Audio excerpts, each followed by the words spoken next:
formed. So at the upper left, we see an image of what lung disease due to prematurity looks like. That's chronic lung disease where there's alveolar simplification. We look at the alveolar content, so there's lots and lots of alveolar macrophages, which is abnormal, for example, in a hemorrhage syndrome. And at the lower right here, we see an abnormal airspace filling by proteinosis material. This is the kind of thing that we see in the genetic surfactant disorders. So while the genetic testing often is being done, the biopsy can be done, results can be done within a couple of days, and we'll do some special stains to try and resolve that. I'm not always able to say what gene it is, but with some experience, we can sometimes make some good guesses and at least confirm the category of disease, if not the gene. I leave that to other people. So interstitial disease means looking at the alveolar walls. How thick are they? Is there inflammation? Is there fibrosis? And trying to get a sense for the relative amounts. So we look for, this is a case of lymphoid interstitial pneumonia, way too many lymphocytes filling up and expanding the interstitium. You can imagine that there's probably not very good gas exchange going on with such a wide alveolar wall. And at the bottom is pulmonary interstitial glycogenosis. That's another disease that you might be able to make some guesses clinically or by imaging, but we confirm it with the biopsy. And then vascular disease, a lot of pulmonary hypertension is diagnosed without a biopsy, but there's a couple of categories of vascular disease that only comes through on the tissue. So at the upper left, there is an example of alveolar capillary dysplasia, genetic disease of how the vessels form in the lungs. This is an example of capillaritis. So unfortunately, when we're looking for inflammation of small vessels, the inflammatory cells don't always come out and wash out on the bronchoalveolar lavage. So that may be an indication for a lung biopsy. We know there's blood, we know there's hemosiderin and blood products, but we don't know whether there's inflammation until you look at the tissue. And then sometimes this is an example of lymphangiectasia, looking for other kinds of developmental problems in the small draining vessels within the lung. We also are able to do electron microscopy using the small piece that we took aside. The lamellar bodies are shown. The normal ones are these very complex, delicate whorled structures, and what we're looking for are abnormalities like these, where there are more complex multivesicular bodies, or some of these sorts of densities that we now know are associated with ABCA3 mutations. This is an example of bronchiolitis obliterans following an adenovirus infection. This is a smooth muscle around the airway, and then in the center is fibrosis closing down the lumen of the airway. Neuroendocrine cell hyperplasia is another one that we can recognize sometimes based on typical clinical presentation and CT findings, but sometimes there's a little uncertainty, and so we might need to do a lung biopsy for that and do Bombesin immunohistochemistry to detect the increased numbers of neuroendocrine cells, and then that can kind of help with the next stage in prognosis. The other thing I just wanted to say is that there are some lung biopsies that I look at that I can make a very definite diagnosis. Nothing else it could be. I know it's surfactant, or I know that it's an alveolar simplification. And sometimes I'm really an intermediate in the diagnostic workup, or the lung biopsy is an intermediate, so we can get some clues as to the multiple possibilities, and I might be able to give some suggestions about what the next step should be. Did you do a good immunodeficiency workup? Do we need to do any more blood testing? And that sort of thing. Or sometimes we can see severity, how bad is it? So, and putting that together with some of the other CT findings and clinical findings, we can get some ideas about prognosis and what the next step should be. So with that, I'll open it up for questions because I think that's what we all want to hear from you about. Yeah. How long after a lung biopsy can you still look at it, or again, like it's a second opinion as far as how long they hold the stuff? Yeah, thank you for asking that, because I wanted to mention that too. A lung biopsy is looked at for the first time, usually within the first day or two after the procedure. Sometimes if there are special stains, it may take, 2 or 3 or 4 days. But we keep the block, the paraffin block, the wax block that is made of the lung tissues are kept forever. And I mean that. Children's hospitals in general will keep the paraffin tissue so that as we get smarter and learn some things and discover new markers, we can go back to the tissue that's stored. The same is true for that frozen tissue. I often don't use the frozen tissue straight away, but we might have a need for it 2 years down the road when the next genetic disease is discovered and can go back to that lung biopsy. So at children's hospitals, we keep it forever. Some adult hospitals, the policies are to keep it for 10 years, but because of the importance of hereditary disease in our population, we keep it forever. So at my daughter's hospital, I can go back to them and tell them I want a second opinion to look at it again, or they can have someone else look at it and ship it to wherever. Yeah. And we do that all by FedEx. They can. Oh, no. Yeah. No, once you have a paraffin block, we cut slides from that, and so they can keep a set of slides, and then you can ask for additional slides to be made to send to other folks for another interpretation if necessary. Sometimes, too, that a second look at a biopsy happens down the road when, there may be more information than what was available the first time round, and it's worth taking another look, putting it all together, and thinking again with a fresh set of eyes. I think third, fourth, and even fifth looks at them. Well, I'll just second that. A recent patient that I had that I just diagnosed with knee high, the mother had been sick as a baby, and we found her old lung biopsy. She had been seen at my institution in Pittsburgh and National Jewish. Could have been seen by you, Leland, but this was many, many years ago. And we found her block, and the mother had knee high. Wow. Other questions? I más preguntas hoy.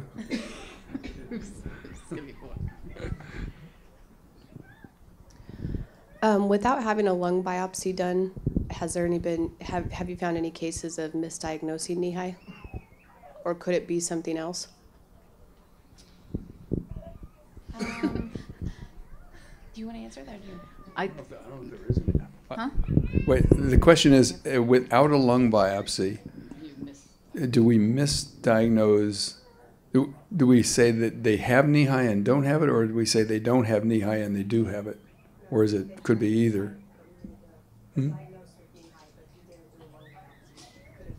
Lisa, you want to make a comment?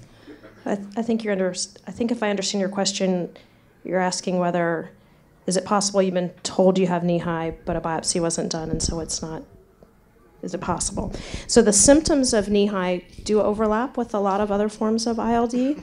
So if patients are being diagnosed on the basis of knee high syndrome, I do strongly recommend that a physician who has seen a number of cases of knee high review the clinical history, and that the CT scan get reviewed by one of our network radiologists who's very experienced in the patterns of it. I have had patients where the diagnosis of knee high has been suggested, and in looking through things, it's not definite that that's what it is. So I wouldn't say anyone's been wrong, but I do think that if a biopsy is not done, that there should be careful review of all of the data, and sometimes that's where I found infant PFTs to be helpful as another addition to have confidence in that.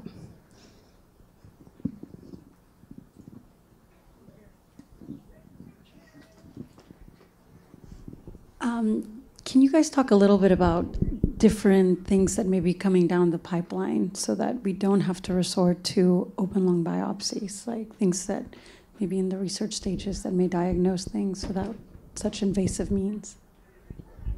Well, I think there are a lot of newer techniques that are coming down the pipeline, and genetics especially, and epigenetics will be helpful. I don't see, as a clinician where I am now, I don't see us not doing lung biopsies on everybody.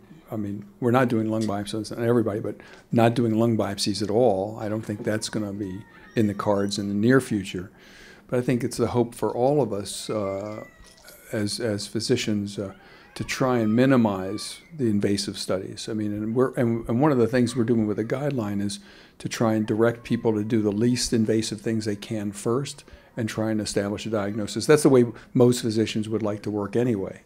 Not that I don't like Megan, and not that I don't like my surgeons, because I do, but you want to, sending somebody into the operating room for whatever, be it a lung biopsy or in my case sending them in for a lung transplant, is something that I want to think twice or three times about sometimes.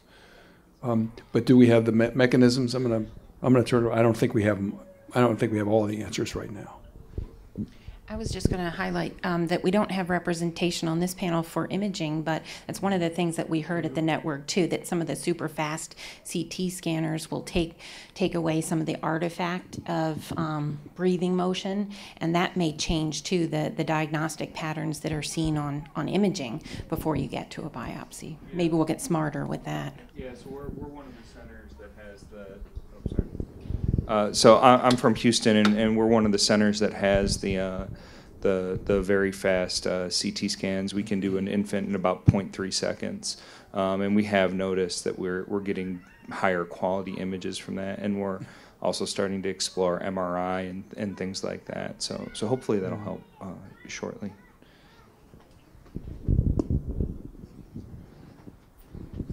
For those of us who have older kids that have an unknown diagnosis, that had a biopsy, and I learned along the way that we had not really good high-resolution CT scan. I guess my question is, has enough new information in the past 2 to 3 years come up that I don't want to ask you to look at my stuff again and be it too soon before you've discovered stuff that could help? Like, how long to wait to go back and demand more of your time well, I know you could, I mean, we avoid the hospital as much as we can, but when would be, for those of us who are unknown, doing okay, but we see things we'd like to improve, how long to wait? No, we've had a biopsy, so I'm going to hunt people down where we are, and they're going to send it to you. I think that's going to be up to a whole bunch of factors. If your child, what the symptoms are, how old your child is, whether she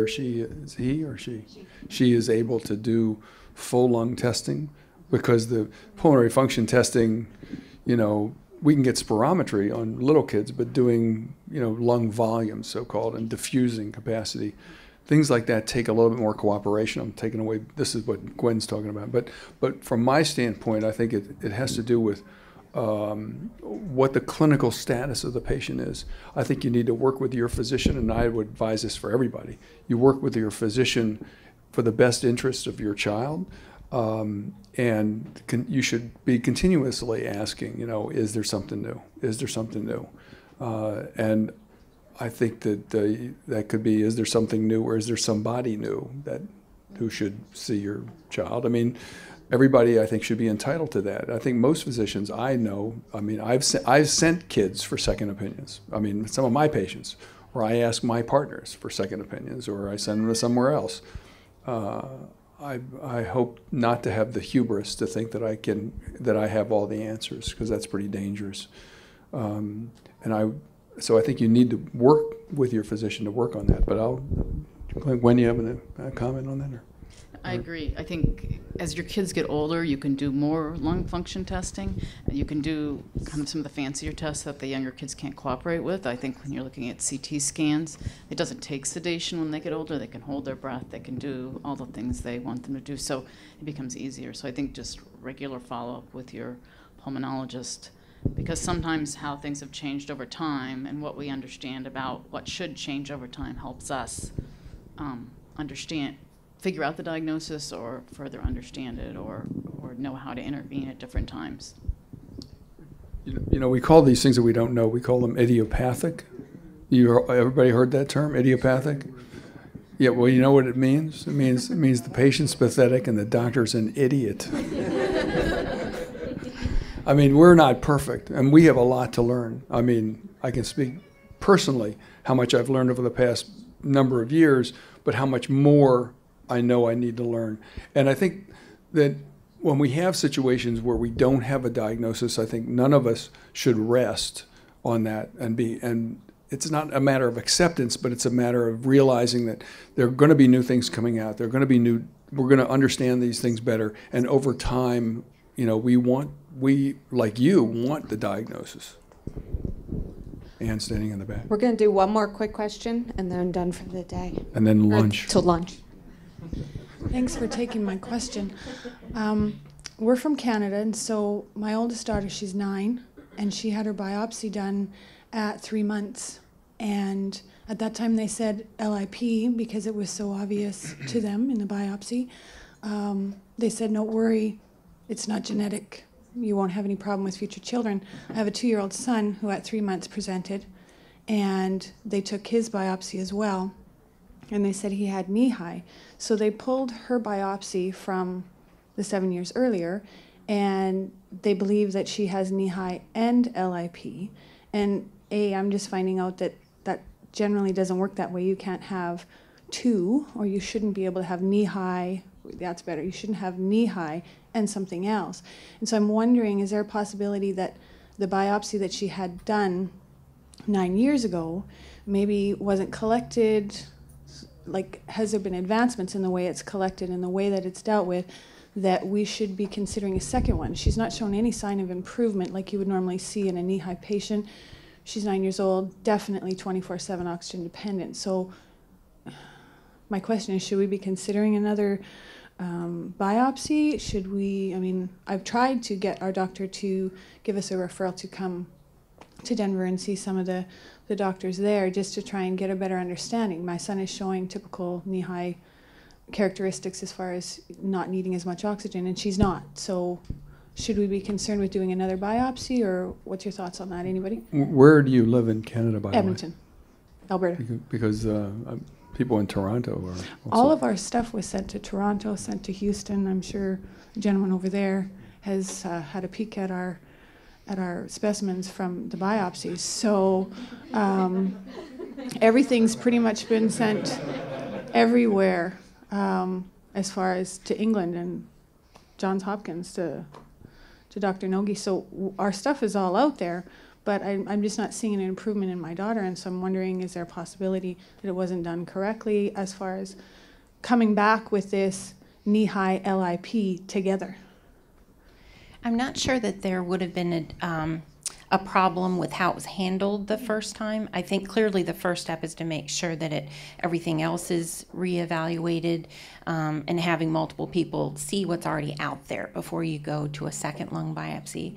The difficult question I think that you need to talk to your pulmonologist about in making that decision is it going to make a difference in the management choices from there on out? That's and exactly so, what she said to us. She yeah. said you might go to another doctor, but the course of action would more than likely be the same, which is continue with oxygen and go on with life. But as a parent, that's not necessarily a good enough answer. Yeah. I don't, the presence of LIP would not be affected by how the biopsy was taken or prepared. There may be some differences in interpretation of how we name things, whether we call it NSIP or LIP, and the names that are applied, but I don't think there would be a difference in the actual cells present. I don't know that I can speak to your specific situation. I know it's a difficult decision, and reevaluation is probably the first step before actually repeating biopsy.